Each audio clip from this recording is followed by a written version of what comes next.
The Crystal Charter, Daughter of the Red Seal. Read and written by Rebecca Sewell. Chapter 6. The days following the argument were a familiar routine. Maebe avoided her father by not attending the evening meal. She woke late in the morning so she could eat breakfast alone in the small dining room. The rest of her meals were taken in the garden library after a ride to the coast.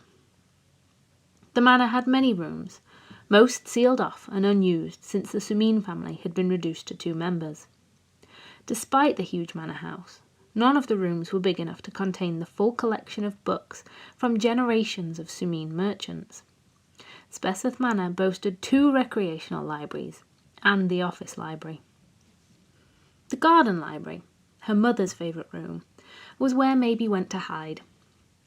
Large windows faced into a garden with a scroll-covered desk resting underneath the dappled light creeping through the trees. A small door in the corner gave her access to read amongst the plants on a fine day. It granted as much peace as she could ever find in a house filled with servants, her father, and certainly.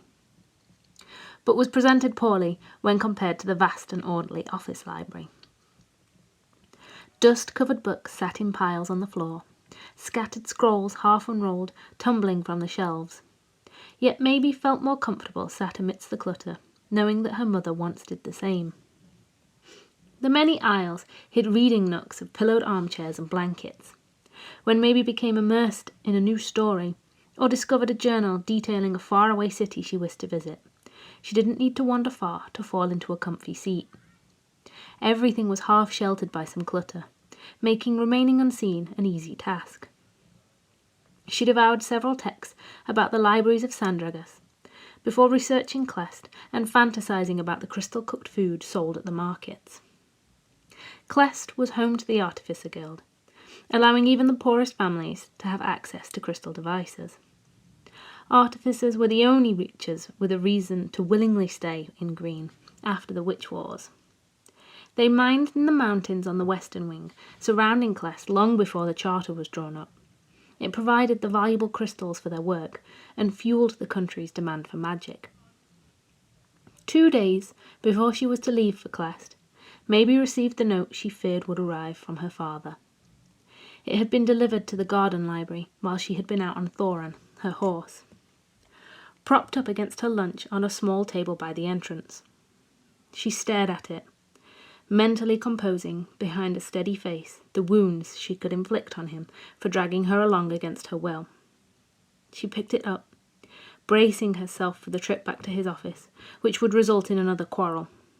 He hadn't sealed it. "I'm not foolish enough to think that you will cancel your plans to visit Clest at this late stage. I would never lock you in a cabin, and I apologize for saying so. Since I haven't seen you for dinner in 4 days, I'm assuming it's because you took my words to heart. When I return, we shall be having a long discussion about your role as a Sumine. I fully expect you to partake in the work you will inherit, not just whenever you feel like it, which has been the case for near over a year. For your sake, starting this summer, you will be assisting me with the audits from the Red Seal ships, reporting on borderlines, salaries, outgoings, logistics, and inspections at the harbour. Next year, you will make the trip. No discussion. That is only the start. Father."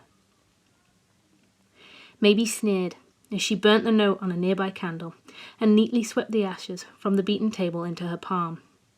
She would have extra duties this summer, all the work she considered tedious, but she was free to go to Clest. The ashen remains drifted on a spring breeze out of the window. She felt victorious. The morning of her departure arrived, and Maebe left the house before dawn.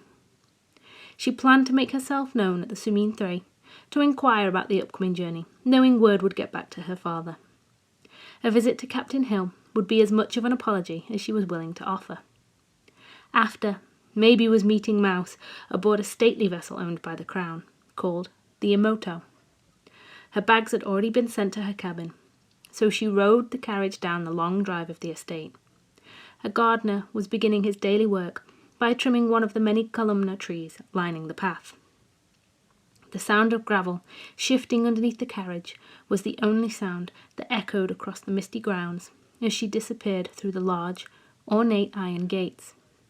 Purple clouds stained the vivid red dawn sky.